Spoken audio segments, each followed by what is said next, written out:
مولانا رضا ثاقب مصطفی صاحب کے آڈیو بیانات کے لیے ثاقب پروڈکشن کو سبسکرائب کریں۔ جزاک اللہ۔ 7 اشخاص ایسے ہیں قیامت کے دن جب کوئی سایہ نہیں ہوگا، اللہ تعالیٰ انہیں اپنا سایہ نصیب فرمائے۔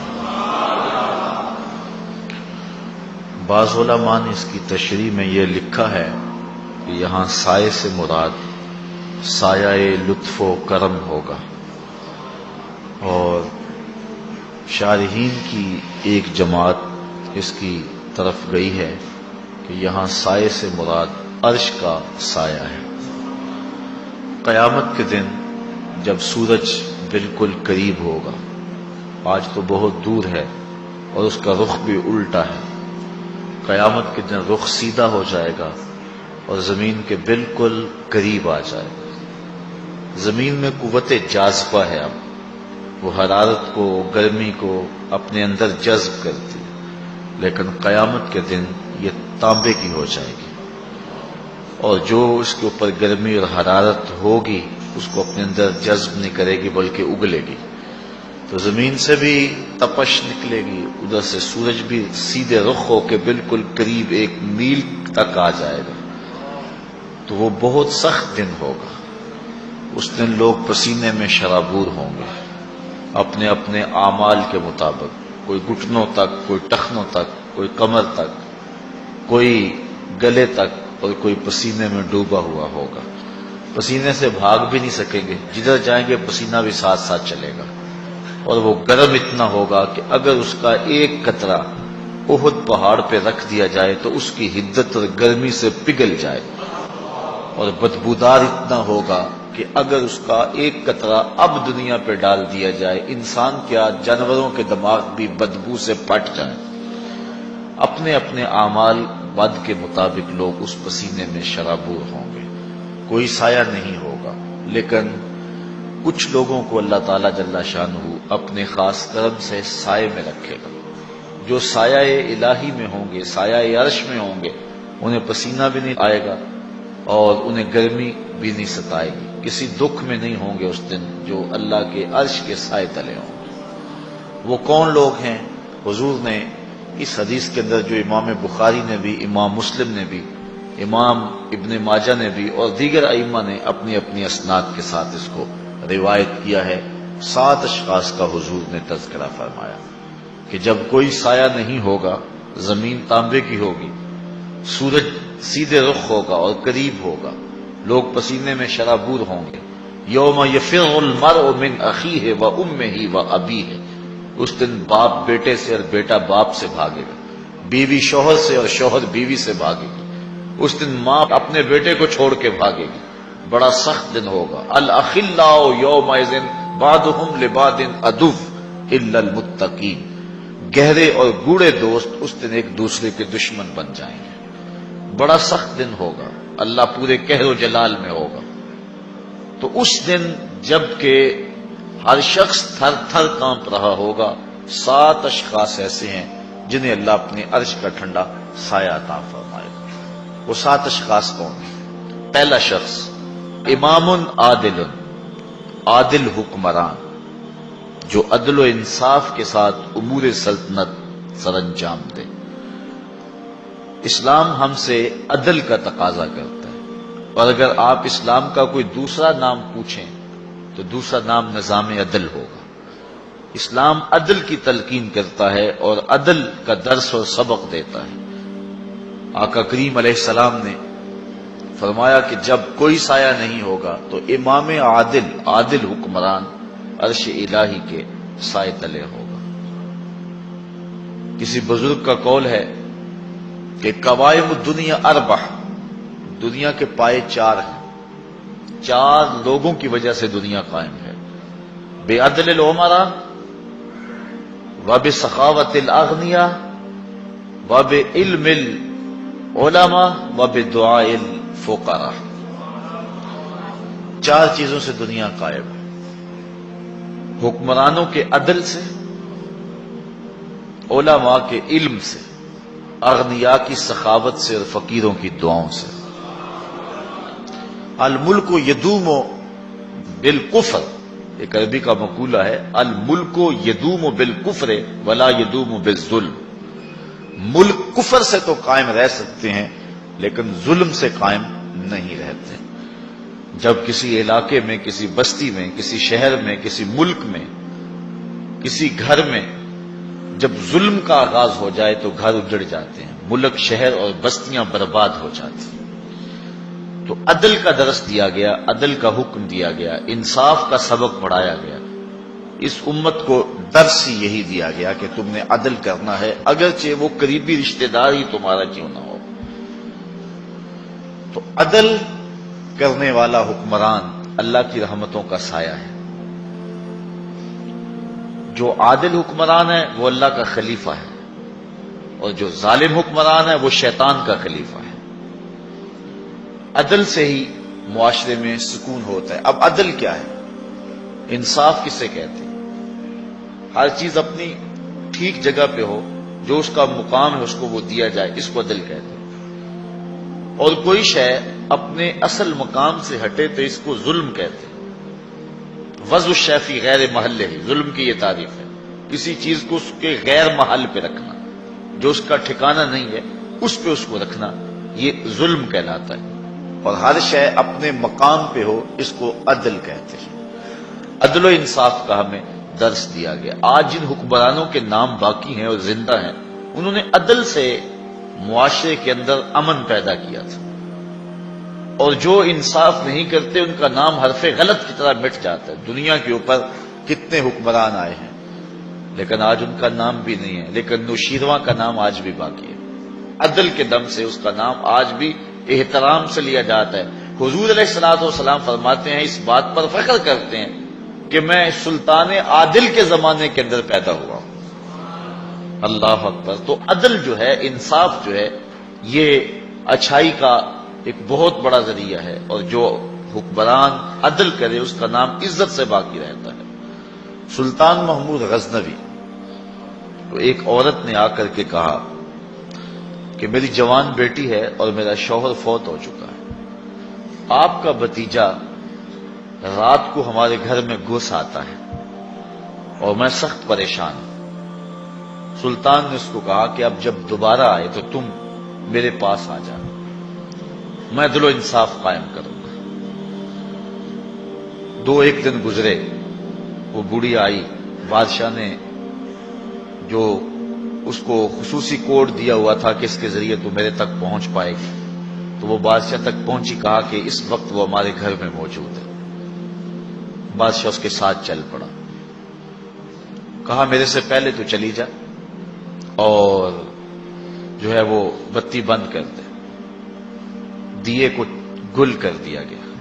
بادشاہ گھر میں داخل ہوا، اور داخل ہوتے ہی اس نے جب اس نوجوان کو دیکھا تو اس کا سر قلم کر دیا۔ اس کے بعد بادشاہ نے کہا کہ چراغ روشن کرو۔ جب چراغ روشن کیا گیا تو بادشاہ نے کہا الحمدللہ۔ اس کے بعد اس نے ٹھنڈا پانی مانگا، اس خاتون نے پانی پیش کیا۔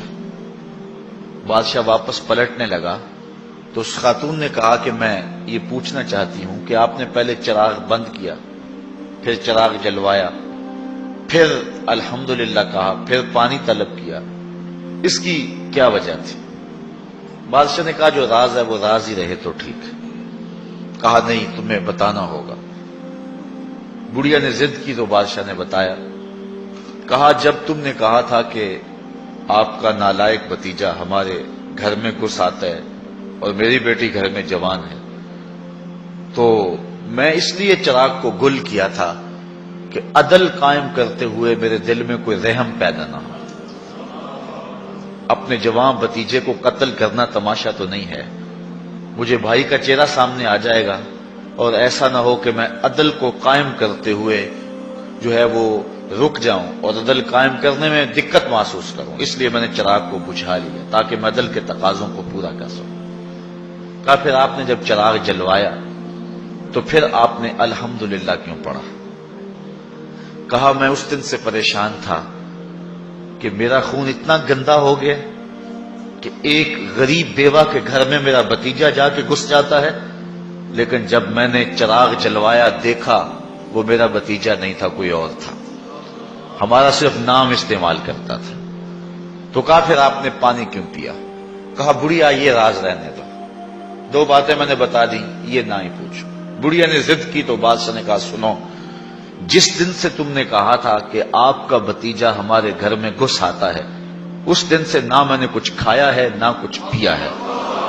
میں نے کہا تھا جب تک ظالم کو اس کے انجام تک نہیں پہنچا دیتا اتنی دیر تک کچھ کھاؤں گا اور کچھ پیوں گا بھی نہیں، تو اب میں نے ظالم کو انجام تک پہنچا دیا تو تیرے گھر میں 2 گھونٹ تو میرا حق بنتا تھا، اس لیے میں نے پانی پیا ہے۔ آج ان کا اگر نام باقی ہے، آج ان کے اگر تذکرے زندہ ہیں، تو اس لیے کہ انہوں نے عدل و انصاف کے ضابطوں کو پورا کیا۔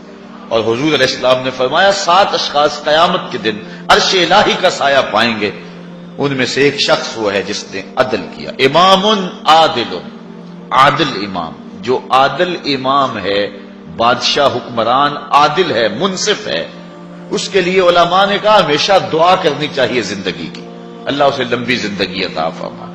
اور علماء نے لکھا ہے کہ الانحناء للسلطان اور لغیرہ مکروہ، کہ بادشاہ یا کسی اور شخص کے لیے جھکنا جو ہے وہ مکروہ ہے، اسی طرح کسی بادشاہ کے ہاتھ چومنے مکروہ ہیں، لیکن عادل حکمران جو ہے، عادل بادشاہ جو ہے، اگر ادب سے اس کے ہاتھ چوم لیے جائیں تو علماء کہتے اس میں کوئی کراہت نہیں، اللہ کے عدل کی وجہ سے، اللہ کے انصاف کی وجہ سے جو ہے، اس نے جو اللہ کے حکم پر عدل کیا اور انصاف کیا، اس کا یہ حق بنتا ہے کہ اس کی تعظیم کی جائے اور اس کے حکم کی مخالفت نہ کی جائے۔ وہ اللہ کی رحمتوں کا گھنا سایہ ہے جو عوام کے اوپر جو ہے وہ چھایا ہوا ہے۔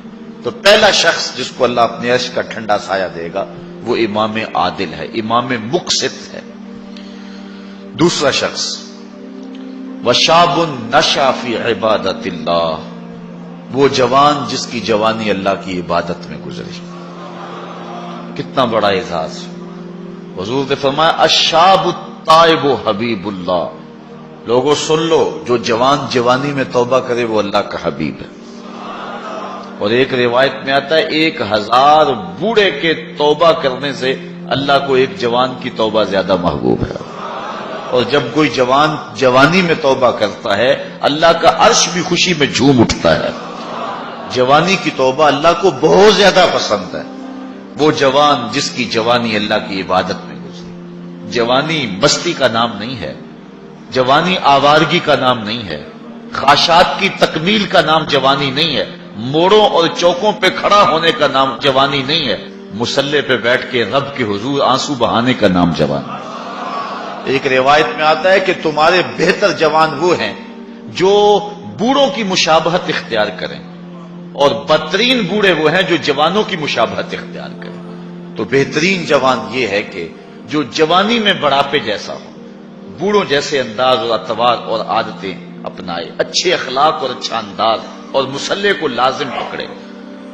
وشاب نشأ فی عبادت اللہ، وہ جوان جس کی جوانی اللہ کی عبادت میں گزری۔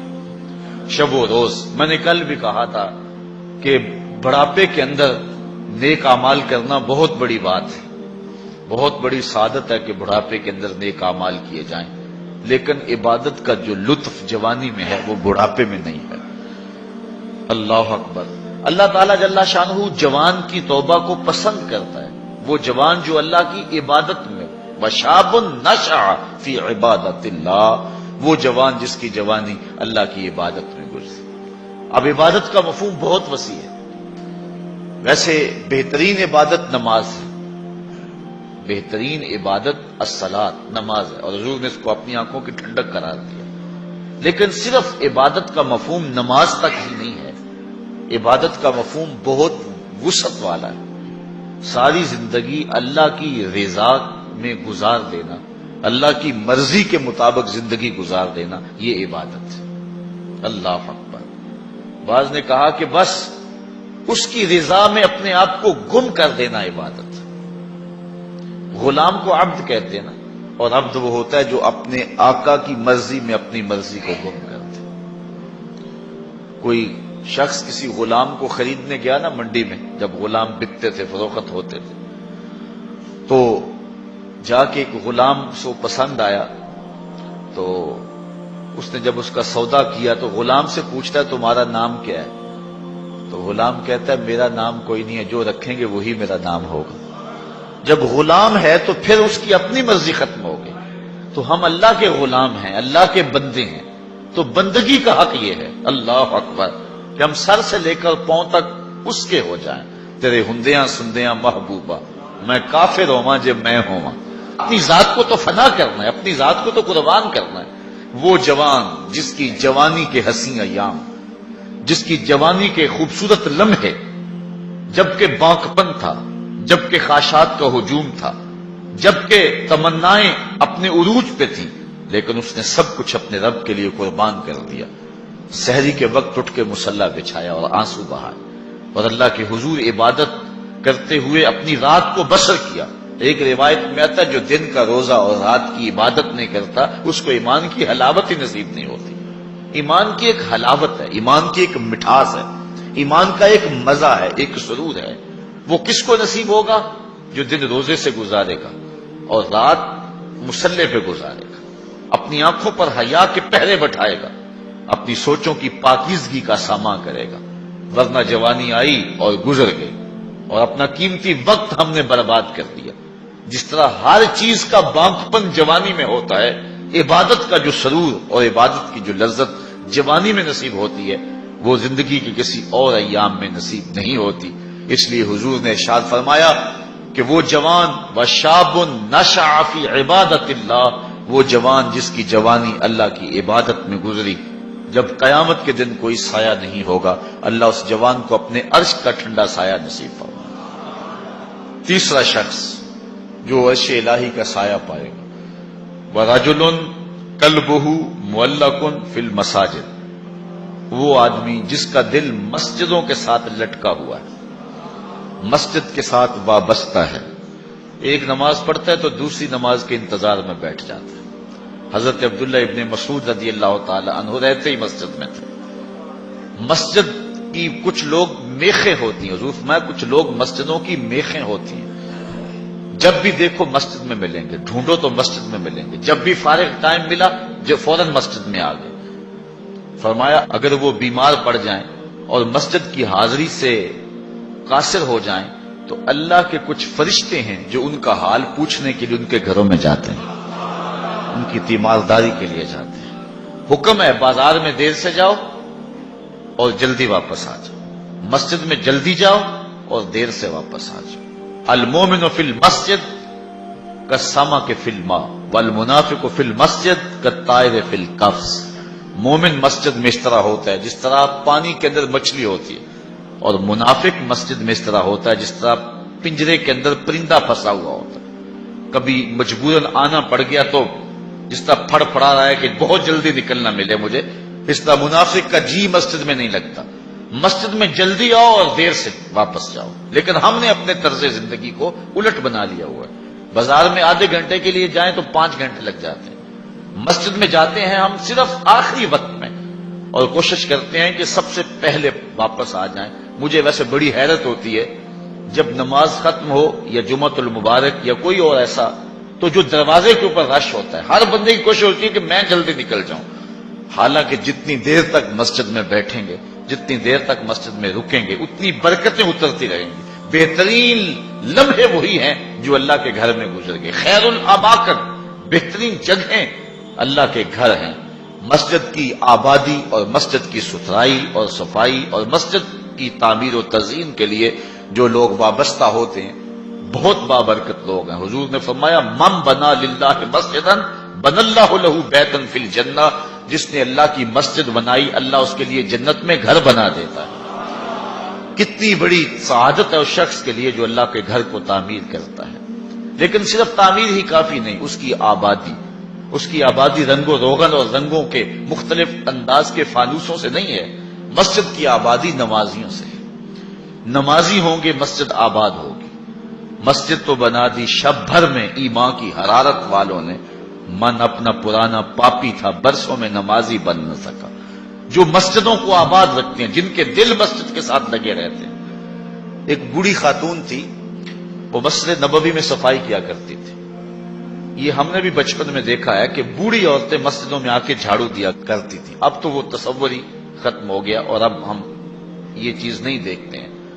وہ ایک زمانہ تھا کہ سننے کہولت کو پہنچی ہوئی عورتیں، ظاہر ان سے پردے کے حکام بھی ساقط ہو جاتے ہیں، تو ایسی عورتیں عموماً جب صبح مساجد سے بچے پڑھ کے چلے جاتے تھے تو وہ مسجدوں میں آتی تھی، اور ہم نے اپنی آنکھوں سے دیکھا ہے کہ وہ مسجدوں کی صفائی ستھرائی کیا کرتی. نمازی بھی آتے تھے، وہ کوشش کرتے تھے، کچھ لوگ پہلے آ جاتے تھے کہ مسجد کی صفائی کریں، کچھ لوگ ویسے کوئی تنکا پڑا اس کو اٹھا کر کے کوئی نہ کوئی ذمہ داری لے لیتے تھے. یہ مسجدوں کے اندر جو اب خادم رکھے گئے ہیں اس کو ہم جو تنخواہ دیتے ہیں وہ ہمارا حصہ تو پڑ گیا اس کے اندر، لیکن آج خود بھی اگر کبھی مسجد کی صفائی کا اہتمام کریں اور انتظام کریں تو یہ ایک ایسی چیز ہے جس سے دل ستھرے ہوتے ہیں. جو اللہ کے گھر کو صاف کرتا ہے اللہ اس کے دل کو صاف کر دیتا ہے. تو وہ بوڑھی خاتون تھی، مسجد نبوی میں آتی تھی اور مسجد نبوی کی صفائی کرتی تھی. ایک دن حضور نے فرمایا کتنے دن ہو گئے ہیں میں اس بوڑھی خاتون کو دیکھ نہیں رہا. صحابہ نے عرض کی حضور وہ تو فوت ہو گئی. تو فرمایا کہ تم نے مجھے بتایا نہیں. عرض کی حضور آپ مصروف ہیں کار نبوت میں، ہم نے سوچا کہ ایک عام سی خاتون ہے، ہم نے اس کا جنازہ پڑھا اور اس کی تدفین کر دی اور آپ کو نہیں بتایا. حضور فرمایا تم نے اس کو عام سمجھا ہے جو اللہ کے گھر کی صفائی کیا کرتی تھی؟ فرمایا مجھے بتاؤ اس کی قبر کہاں ہے. صحابہ کو حضور نے ساتھ لیا اور اس کی قبر پر پہنچے اور وہاں جا کے حضور نے دعا مانگی.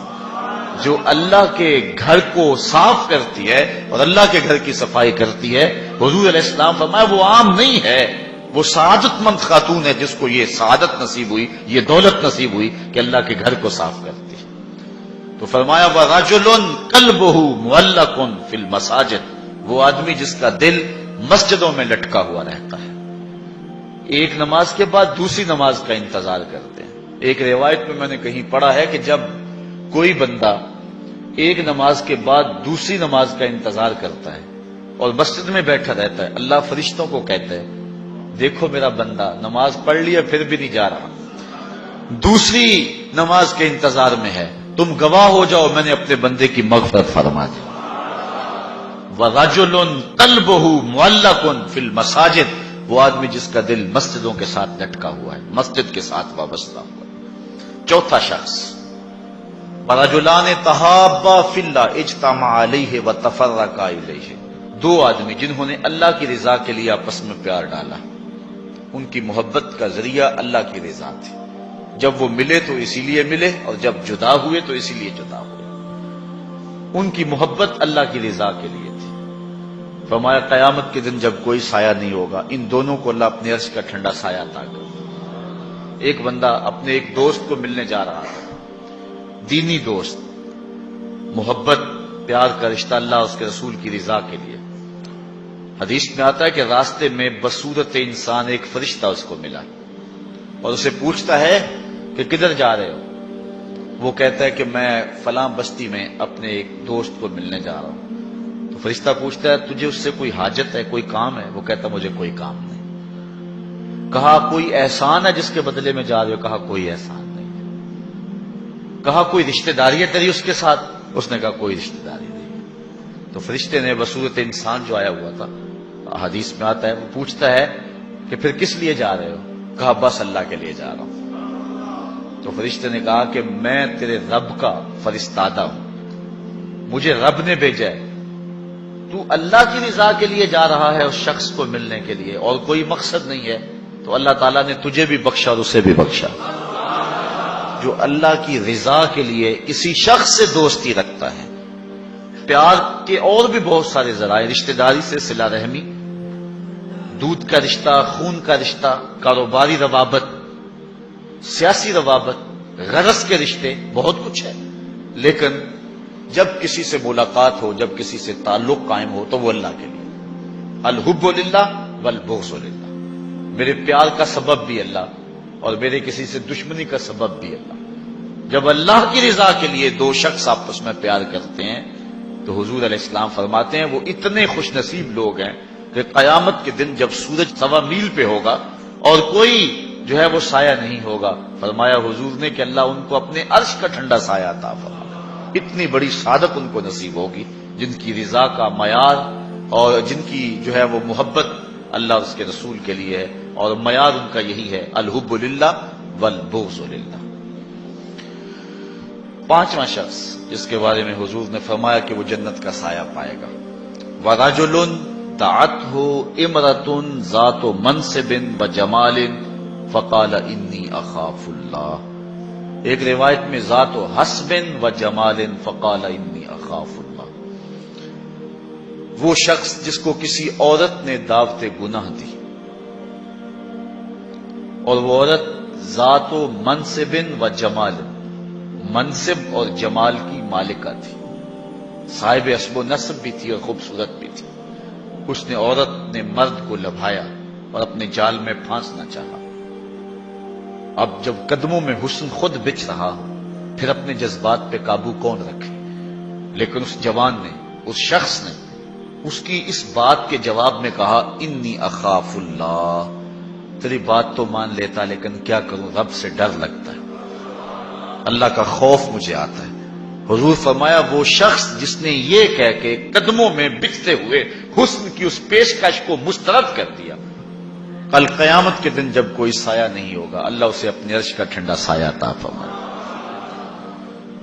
جس طرح ایمان کی ایک حلاوت ہے، اعمال کی بھی ایک حلاوت ہے، ایک مزہ، ایک مٹھاس ہے، لطف ہے، نیکی کی ایک حلاوت ہے، ایک سرور ہے نیکی کا جو ایک مومن پاتا ہے۔ نماز کا اپنا مزہ ہے، روزے کا اپنا سرور ہے، حج کا اپنا ایک مزہ ہے، زکوٰۃ دینے کا اپنا مزہ ہے، ظاہر دو تو لطف اپنا ہے، مخفی دو تو اس کا مزہ اپنا ہے۔ اسی طرح باقی اعمال صالحہ کا پھر مختلف مواقع پر ان اعمال کی ایک حلاوت ہے، ایک مٹھاس ہے۔ گھر میں نماز پڑھو تو اس کی مٹھاس اپنی ہے، مسجد میں پڑھو تو اس کا سرور اپنا ہے، جامع مسجد میں پڑھو تو اس کا لطف اپنا ہے، اور اگر سین حرم میں نماز پڑھنے کا موقع مل جائے تو اس کا مزہ اپنا ہے، اور گنبد خضرا کی قربت میں نماز پڑھنے کا مزہ مل جائے، ریاض الجنہ میں لمحے مل جائیں تو اس کا لطف اپنا ہے۔ اس طرح روزے کا اپنا مزہ ہے، روزہ رکھنے کا لطف اپنا ہے، روزہ کھولنے کا مزہ اپنا ہے۔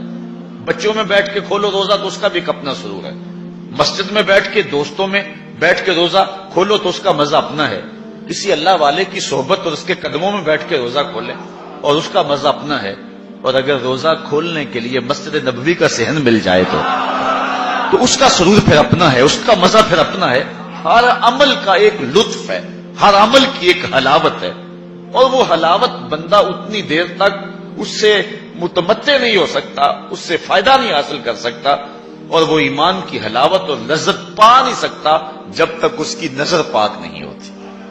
اگر کوئی بندہ چاہتا ہے کہ میرے باطن میں انوار چمکے تو رزق حلال کا اہتمام کرے، ورنہ سینہ روشن نہیں ہو سکتا، جو مرضی کر لے، اگر رزق پاک نہیں ہے تو سینے میں روشنی نہیں آ سکتی، اور اگر نظر پاک نہیں ہے تو عبادت کی حلاوت نہیں مل سکتی۔ نماز پڑھتا ہے، سجدہ کر رہا ہے، قیام کرتا ہے، بس ایک مشق کر رہا ہے، لیکن اس کی ایک حلاوت ہے، اس کا ایک سرور ہے، اس کی ایک لذت ہے، اس کا ایک کیف ہے جو مومن کے سینے کے اندر جو ہے وہ چھا جاتا ہے۔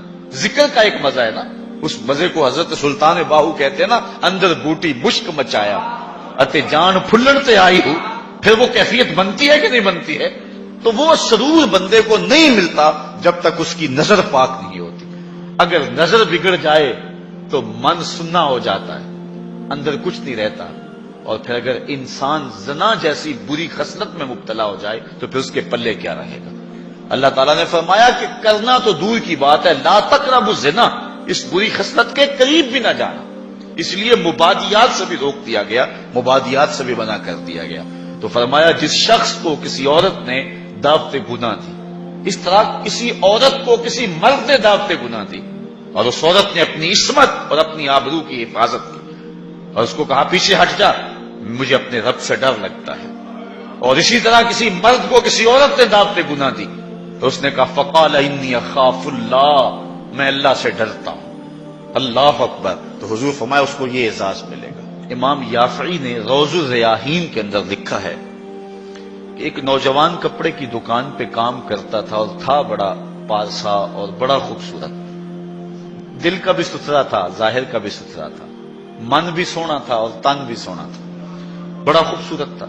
ایک عورت خریداری کے لیے آئی، اس کا دل فریفتہ ہو گیا اور اس نے ایک ترکیب سوچی اور دوبارہ آئی تو بہت زیادہ کپڑا خرید لیا اور مال کے دکان سے کہنے لگی کہ میری گٹھڑی بھاری ہو گئی ہے، اس نوجوان کو کہو کہ میرے گھر چھوڑ آئے۔ مالک اس عورت کی نیت سے آگاہ نہ ہو سکا اور اس نوجوان کو اس کے ساتھ بھیج دیا۔ جب وہ گھر میں داخل ہوئی، نوجوان کو گھر میں لے گئی، باہر سے دروازہ مقفل کر دیا اور اس کو دعوت گناہ دی۔ اس نے کہا انی اخاف اللہ، میں تیری بات نہیں مان سکتا۔ اس نے کہا کہ آج تجھے میری بات ماننا ہی پڑے گی۔ حیا سوز لباس بھی اتار پھینکا اور اس کو دعوت گناہ دینے لگی۔ یہ شیطان کا انتہائی سخت جال ہے۔ اس جال میں اس نے بڑے بڑے لوگوں کو پھانس لیا۔ اب اس نوجوان کو وہ ورغلاتی ہے، کوشش کرتی ہے، لیکن نوجوان ہے کہ اپنی نظروں پر پہرے بٹھائے، آنکھیں بند کر لیتا۔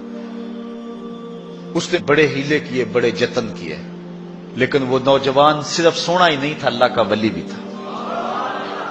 اس نے بہت جال پھینکے، لیکن نور کو رسیوں میں جکڑا نہیں جا سکتا۔ خیر، وہ نوجوان کے دل میں بات آئی کہ شیطان کا یہ جال انتہائی خطرناک جال ہے، ابھی تک تو بچتا آ رہا ہوں، ہو سکتا ہوں کہ ابھی اس کے جال میں پھنس جاؤں۔ اس نے کہا کہ مجھے باتھ روم میں جانے دو، پھر میں آ کے تمہیں بتاتا ہوں۔ وہ اندر چلا گیا، پاخانہ کیا، اپنے ہاتھوں پہ کر کے پورے بدن پہ مل لیا، اور اسی حالت میں جب باہر آیا تو بدن سے بدبو اٹھ رہی تھی۔ عورت کا سارا نشہ اتر گیا۔ دروازہ کھول دیا اس نے، کہا چلا جا، تو کوئی دیوانہ اور مجنون شخص ہے۔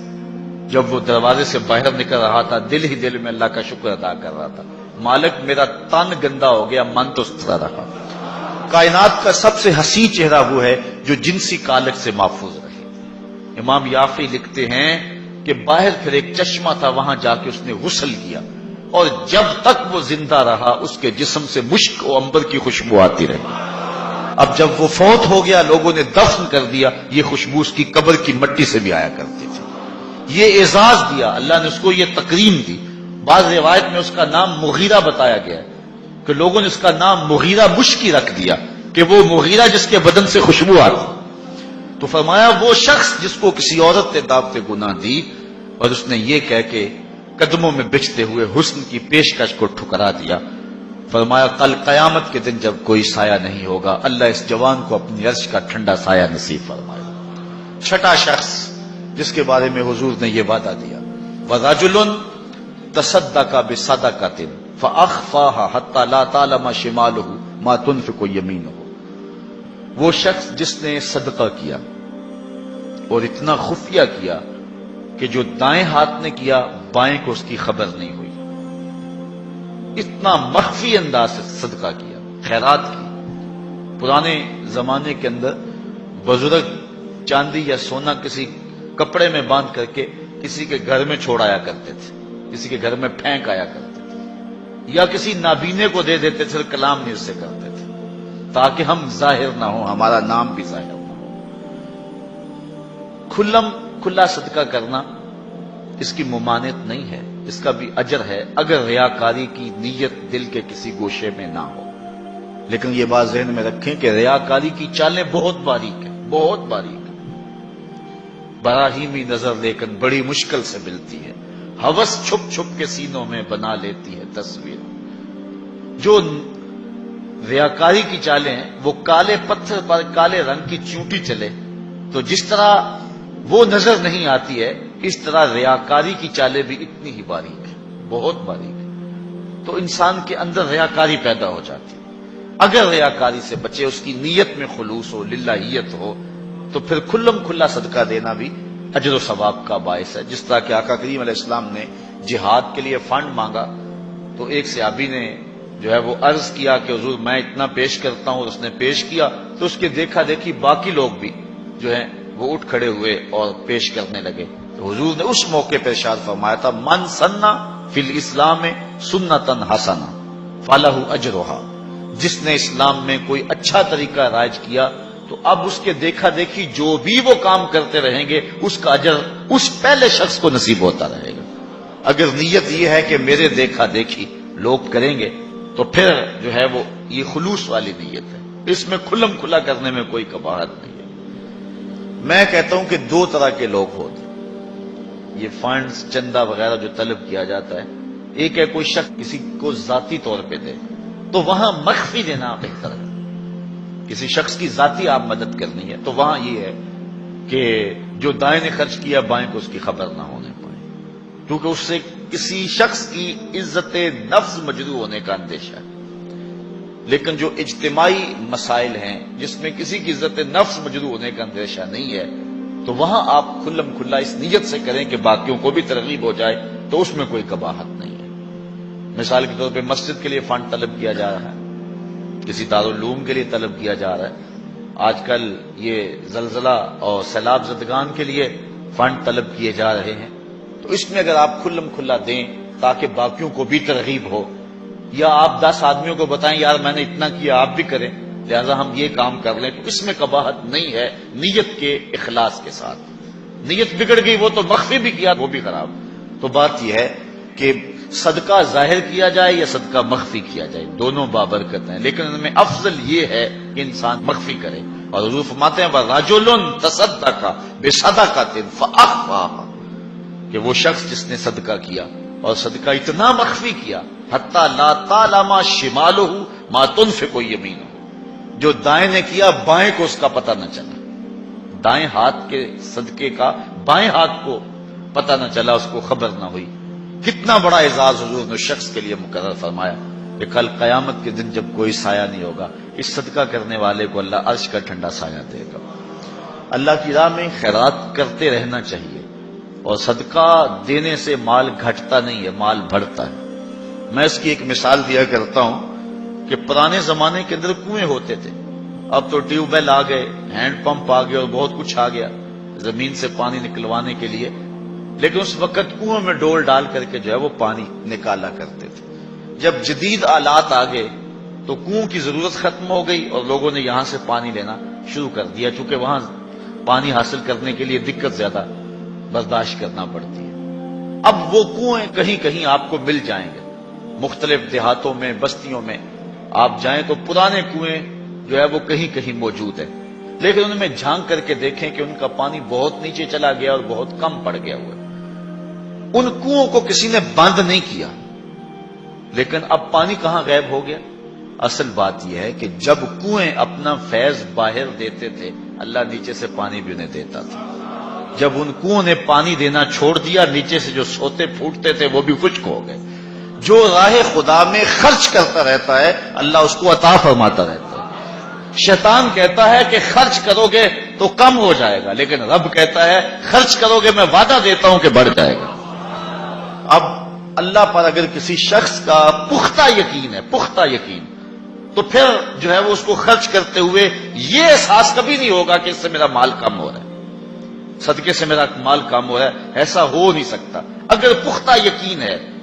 حضرت رابعہ بصریہ سلام اللہ علیہا بہت سخیہ تھیں، اور آپ کے ڈیرے پہ خانقاہ پہ لوگوں کا آنا جانا رہتا تھا، ان کو کھانا بھی کھلاتے تھے، اور درویشوں فقیروں کا مزاج ہی ہے کہ لوگ آئیں اور کھاتے جائیں۔ بابا بلے شاہ فرماتے ہیں ایٹو کھڑک کے دکڑ وجے تتا ہوئے چلہ، آن فقیر کھا کھا جاون راضی ہوئے بلا۔ حضرت غوث اعظم سیدنا شیخ عبد القادر جیلانی علیہ الرحمہ فرماتے ہیں آدھی فقیری جو ہے وہ خدمت خلق ہے، بھوکوں کو کھانا کھلانا اور ننگوں کو لباس پہنانا، آدھا فقر یہ ہے، آدھی فقیری یہ ہے۔ کسی نے کسی درویش سے پوچھا کہ فقیری کیا ہے؟ کہا فقیری خدمت خلق کا نام ہے، یہ گدڑی اور دلک کا نام نہیں ہے، یہ فقیری خدمت خلق کا نام ہے۔ تو حضرت رابعہ بصری کہ ہاں مہمانوں کا آنا جانا رہتا تھا۔ ایک دن خادمہ نے بتایا کہ 5-6 مہمان آ گئے اور صرف دسترخوان پر ایک ہی روٹی ہے، گھر کے اندر باورچی خانے میں صرف ایک ہی روٹی ہے۔ کہا جاؤ اس کو بھی اللہ کی راہ میں خیرات کر دو۔ اب عقل تو یہی کہتی ہے کہ روٹی ہے کچھ اور کہیں سے مہیا کی جائے اور مہمان نوازی کی جائے، لیکن یہاں اذعان دیکھیے، یقین دیکھیے۔ حضرت رابعہ بصریہ نے کہا کہ اس کو خیرات کر دو۔ خادمہ نے خیرات کر دیا، مہمان بیٹھے ہوئے، کوئی اور شے ہے نہیں۔ دروازے پر دستک ہوئی، پوچھا من علی الباب، دروازے پر کون؟ کہا فلاں کا فرستادہ غلام، میرے آقا نے آپ کے لیے بھیجا اور یہ کھانا دیا ہے۔ خادمہ نے کھانا وصول کیا، حضرت رابعہ کو کہا یہ کسی نے کھانا بھیجا۔ آپ نے کپڑا اٹھایا، گنا تو 5 روٹیاں تھیں۔ کہا یہ کھانا ہمارا نہیں، اس کے آقا نے کسی اور گھر بھیجا ہوگا، غلطی سے ہمارے گھر یہ آ گیا، کھانا واپس کر دیا۔ تھوڑے لمحے گزرے تھے، پھر دروازے پہ دستک ہوئی، کہا من دق الباب، دروازہ کس نے کھٹکھٹایا؟ کہا فلاں آقا کا بھیجا ہوا غلام ہوں، میرے آقا نے آپ کے لیے کھانا بھیجا۔ خادمہ نے وصول کیا، حضرت رابعہ کے سامنے رکھا، کپڑا اٹھایا، گنا تو 7 روٹیاں۔ کہا اس کے آقا نے کسی اور گھر بھیجا ہوگا، یہ بھی غلطی سے ہمارے گھر آ گیا۔ کھانا واپس کر دیا۔ پھر دروازے پہ دستک ہوئی، پوچھا من الباب، دروازے پر کون؟ کہا فلاں آقا کا بھیجا ہوا غلام ہوں، میرے آقا نے آپ کے لیے کھانا بھیجا ہے، اور کہا حضرت رابعہ کو دے کے ہی آنا۔ خادمہ نے وصول کیا، حضرت رابعہ کپڑا اٹھایا، گنا تو 10 روٹیاں تھیں۔ کہا ہاں یہ کھانا ہمارا ہے۔ کہا پہلے 2 بھی تو کہتے تھے آپ کا ہے، آپ نے انکار کر دیا۔ کہا میرے رب کا وعدہ ہے جو 1 دے میں 10 دیتا ہوں۔ پہلے 5 تھی، پھر 7 تھی، میں نے کہا مالک 10 پوری کرے گا تو تیری بندی وصول کرے گا۔ آپ کا اکاؤنٹنٹ آپ کو بتائے گا کہ اتنے پیسے اتنوں سے خرچ کر دیں گے تو اتنے کم ہو جائیں گے، کیلکولیٹر سے حساب کریں، وہ کہے گا اتنے تو اتنے کم ہو جائیں گے۔ شیطان کہتا ہے تمہارا رزق کم ہو جائے گا، لیکن تمہارا رب تمہیں بخشش، مغفرت اور رزق کی فراخی کا وعدہ دیتا ہے۔ وہ کہتا ہے تم 1 دانہ زمین کے اندر بوتے ہو تو پھر دیکھو کتنی بالیاں نکلتی، بویا 1 نکلے 700۔ کہا جو رب 1 کو 700 بنا دیتا ہے تمہارے دیے کو کئی گنا نہیں بنا سکتا، اس لیے اس کی راہ میں خیرات کرو، پھر دیکھنا تمہارا مال کیسے بڑھتا چلا جاتا۔ اللہ اکبر۔ تو کہا وہ شخص جس نے صدقہ دیا اور اتنا مخفی دیا کہ جو دائیں نے خرچ کیا بائیں کو اس کی خبر نہ ہو۔ اور 7واں شخص، خوش نصیب شخص، اللہ ہمارے اندر یہ سارے وصف پیدا کر دے۔ اللہ اکبر۔ ایک شخص نے اپنی بیوی کو طلاق دے دی، یہ دیکھیں یقین علماء کا، ہمارے بزرگوں کا، اپنی بیوی کو طلاق دے دی، اور طلاق کن لفظوں سے دی کہ اگر میں جنتی نہیں ہوں تو تجھے طلاق ہے، اگر میں جنتی نہیں ہوں تو تجھے طلاق ہے۔ تو اب علماء سے پوچھا کہ طلاق ہوئی ہے یا نہیں ہوئی؟ علماء کہنے لگے ہم نہیں بتا سکتے، چونکہ طلاق کو معلق کیا گیا، تو اب ہمیں تو نہیں پتا کہ تو جنتی ہے یا نہیں ہے، اب ہم اس کے بارے میں کوئی رائے نہیں دے سکتے۔ قاضی ابو یوسف علیہ رحمہ، امام اعظم امام ابو حنیفہ کے شاگرد، ان کے پاس مسئلہ گیا۔ آپ نے شخص کو بلایا، کہا کبھی ایسا ہوا ہے کہ کسی عورت نے تجھے دعوت گناہ دی ہو اور تو نے کہا ہو میں اللہ سے ڈرتا ہوں؟ اس نے کہا ہاں 1 مرتبہ زندگی نہیں ہوا۔ کہا تیری بیوی کو پھر کوئی طلاق نہیں، اس لیے کہ حضور نے فرمایا ہے کہ وہ شخص جس کو کسی عورت نے دعوت گناہ دی اور اس نے کہا میں اللہ سے ڈرتا ہوں، فرمایا کل قیامت کے دن جب کوئی سایہ نہیں ہوگا یہ بندہ عرش کا سایہ پائے گا۔ تو کہا پھر پکی بات ہے کہ تو جنتی ہے، تو جہنم میں جا ہی نہیں سکتا کیونکہ یہ رسول اللہ کا وعدہ ہے۔ اللہ اکبر۔ تو اتنا یقین تھا ان باتوں پہ ہمارے بزرگوں کو، اس لیے کہا یہ حضور کی حدیث ہے، اگر یہ بات ہے تو کوئی طلاق نہیں ہوئی۔ قاضی ابو یوسف نے فتویٰ دیا۔ تو یہ دعا کریں کہ اللہ تعالیٰ یہ 7 اشخاص کے جو اوصاف ہیں جن کے بارے میں وعدہ جنت ہے، اللہ تعالیٰ ہم سب کو نصیب فرمائے، نظر کی حفاظت کی توفیق دے، خیالوں کو پاکیزگی دے دے۔ میں ایک شخص کو جانتا ہوں جس کو دعوت گناہ دی گئی، لیکن اس نے اپنی آبرو کی حفاظت کی، رات کو سویا تو حضرت میاں میر علیہ رحمہ خواب میں ملے۔ اللہ اکبر۔ اور آپ نے فرمایا تجھے مبارک ہو، تو نے سنت یوسفی ادا کی ہے۔ کیسا حسن تھا، کیسا جمال تھا جناب یوسف کا، لیکن آپ دیکھیے قرآن پڑھیے، سورہ یوسف اٹھائی، ایسے تو مرتبے نہیں ملے ہیں، کیسے کمال ہیں ان لوگوں کے، اپنی آرزوؤں پر کیسے پہرے بٹھائے ہیں، اور کس طرح اپنی خواہشات کے آگے بند باندھے ان لوگوں نے۔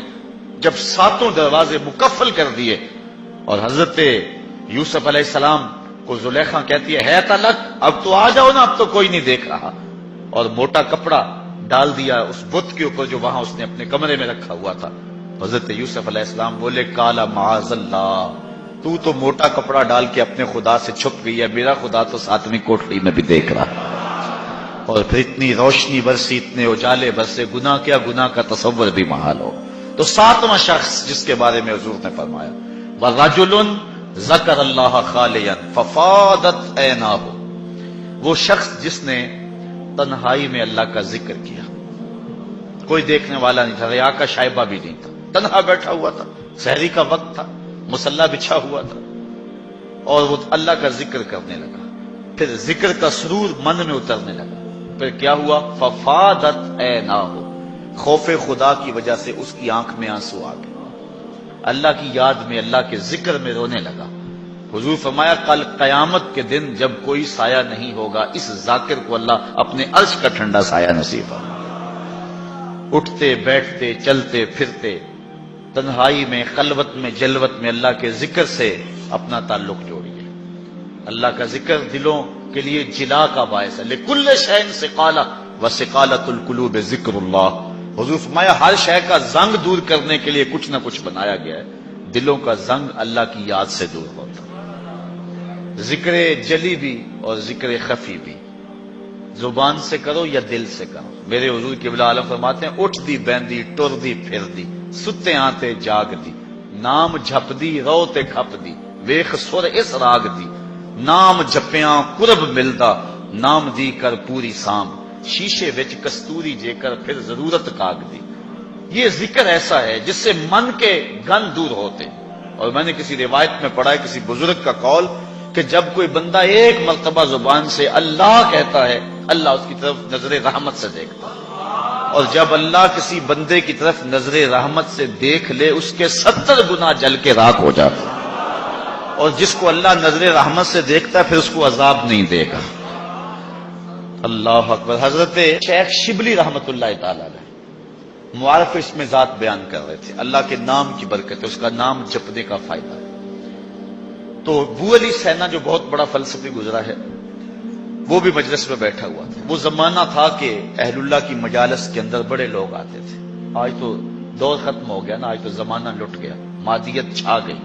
یہ غنیمت ہے کہ آپ اتنے لوگ یہاں اکٹھے ہو جاتے، یہ اللہ کا خاص کرم ہے، ورنہ مسجدوں میں آج لوگ نہیں آ رہے۔ اقبال کہتا ہے واعظ قوم کی وہ پختہ خیالی نہ رہی، برق طبی نہ رہی، شعلہ مکالی نہ رہی، رہ گئی رسم آزاں روح بلالی نہ رہی، فلسفہ رہ گیا تلقین غزالی نہ رہی، مسجدیں مرثیہ خواہ ہیں کہ نمازی نہ رہے، یعنی صاحب اوصاف اجازی نہ رہے۔ آج جو حالات ہیں آپ سب کے سامنے ہیں، ان حالات میں بھی قوم توبہ کی طرف نہیں آ رہی۔ تو وہ ایک زمانہ تھا، وہ ایک دور تھا۔ ان حالات کے اندر حضرت شیخ شبلی کی مجلس کے اندر بڑے بڑے نامور دانشور اہل علم آتے تھے۔ تو ابو علی سینا بھی بیٹھا تھا، آپ اللہ کے نام کی برکات بیان کر رہے تھے۔ جب کوئی لفظ کوئی بندہ اللہ اللہ پکارتا اس کے من کے روگ ختم ہوتے، اندر نور اترتا اور دل صاف ہوتا۔ تو ابو علی سینا اٹھ کے کھڑا ہو گیا، کہنے لگا اللہ کی ذات تو مؤثر ہے لیکن نام میں کیا رکھا ہے؟ ذات تو اس کی مؤثر ہے لیکن نام لینے سے کیا ہوگا؟ آگ نفس الامر میں جل رہی ہو، آپ ہاتھ ڈالیں تو ہاتھ جل جائے گا، لیکن آگ آگ کہیں گے تو ہونٹ تو نہیں جلیں گے۔ برف آپ جو ہے وہ اس کو ہاتھ لگائیں گے تو ہاتھ ٹھنڈا ہوگا، لیکن اگر زبان سے 100 مرتبہ بھی برف برف کہتے رہیں یا کاغذ کے اوپر لفظ برف لکھ دیں تو نہ کاغذ گیلا ہوگا نہ ٹھنڈا ہوگا۔ اس نے کہا ذات تو مؤثر ہے، نام میں کیا رکھا ہے؟ ہمارے فلسفی ہر چیز کی 4 شکلیں مانتے، کہتے ایک ہی مؤثر ہے باقی 3 مؤثر نہیں ہے، ایک ہی حقیقی ہے باقی اعتباری ہے۔ تو یہ بات جو ہے وہ شیخ شبلی کو ابو علی سینا نے کہی کہ ذات تو مؤثر ہے مانتا ہوں لیکن نام میں کیا رکھا ہے؟ حضرت شیخ شبلی نے دلائل دیے لیکن ابو علی سینا آگے سے بحث کرتا رہا۔ شیخ شبلی سمجھ گئے کہ یہ ماننے کو نہیں ہے، آپ نے بحث کو چھوڑا، اللہ والے لمبی بحث نہیں کرتے، بات میں سادہ و آزادہ، معانی میں دقیق۔ اقبال نے کہا کہ سیدھی سیدھی بات کرتے ہیں، اور کرتے ہیں منہ سے نکلتی ہے از دل خیزت بس دل ریزت، دل سے نکلتی ہے دل میں جا کے گرتی۔ بزرگوں کا طریقہ سادہ سادہ ہوتا ہے، بہت لمبی گفتگو نہیں ہے، بس سیدھی سیدھی بات۔ تو جب بحث کا سلسلہ شروع ہونے لگا تو شیخ رک گئے اور پھر کہا ابو علی سینا میں تیرے سے کیا بحث کروں، تو گدھا ہے۔ اتنے لوگ اور اتنا بڑا فلسفی اور بڑے مجمع میں کہا تو گدھا ہے، رنگ سرخ ہو گیا غصے سے۔ حضرت مجھے گدھا کہا آپ نے؟ شیخ مسکرانے لگے، کہا دیکھا نا گدھے کے نام میں کتنا اثر ہے کہ تیرا رنگ بدل گیا۔ کہا جب گدھے کے نام سے تیرے چہرے کا رنگ بدل جاتا ہے تو اللہ کے نام سے دل کا رنگ نہیں بدل سکتا؟ تو کہنے لگا حضرت میں مان گیا، میں تسلیم کر لیا۔ تو کہا وَرَجُلٌ ذَكَرَ اللَّهُ خَالِيًا، جس نے تنہائی میں بیٹھ کے اللہ کا نام لیا، اللہ کا ذکر کیا، پھر اس کے اثر اندر اترے، اندر بوٹی مشک مچایا اتے جاں پھلاں تے آئی، پھر کیفیت بدل گئی اندر کی۔ تو حضور نے ارشاد فرمایا کہ کل قیامت کے دن جب کوئی سایہ نہیں ہوگا، اللہ کے ذاکر کو جو تنہائی میں بیٹھ کے اللہ کا ذکر کرتا ہے، تنہائی کی بات اس لیے کی کہ یہاں ریاکاری کا شائبہ نہیں ہے، محض اللہ کے لیے، کسی کے دکھلانے کے لیے نہیں ہے۔ مسجد نبوی میں ایک بندہ بیٹھ کے گردن جھکا کے ذکر کر رہا تھا، حضرت عمر نے جا کے پیچھے سے گردن پکڑ لی، یا صاحب العنق ماذا تصنع، اے گردن والے کیا کر رہا ہے، ہمیں دکھا رہا ہے؟ تو ریاکاری اللہ کو پسند نہیں ہے۔